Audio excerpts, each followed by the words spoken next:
ராமநாதபுரம் மாவட்டத்தில் பலத்த காற்று காரணமாக பாம்பன் பாலத்தின் அருகே உள்ள பாறையில் மோதி நிற்கும் படகை மீட்கும் முயற்சியில் மீனவர்கள் ஈடுபட்டுள்ளனர்.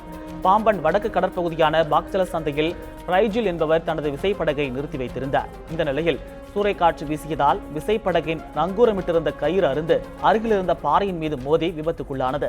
இதனையடுத்து 4 படகுகள் மூலம் சக மீனவர்கள் விபத்துக்குள்ளான படகை மீட்கும் பணியில் ஈடுபட்டு வருகின்றனர். தற்போது காற்றின் வேகம் அதிகமாக இருப்பதால் படகை மீட்பதில் சிக்கல் ஏற்பட்டிருக்கிறது. படகை மீட்க தமிழக கடலோர பாதுகாப்பு குழும போலீசார் உதவ வேண்டும் என மீனவர்கள் கோரிக்கை விடுத்தனர். வருமுன் காப்பதே சிறந்தது. கடந்த சில ஆண்டுகளுக்கு முன்பாக கப்பல் ஒன்று அந்த மாதிரி நங்கரம் அத்துக்கிட்டு வந்து பாலத்தை சேதப்படுத்துகிறவங்களுக்கு நினைவு இருக்கலாம். வந்த பின்னாடி அது மோதின பின்னாடி நஷ்டஈடு வாங்குறதுனால எந்த பிரயோஜனமும் கிடையாது.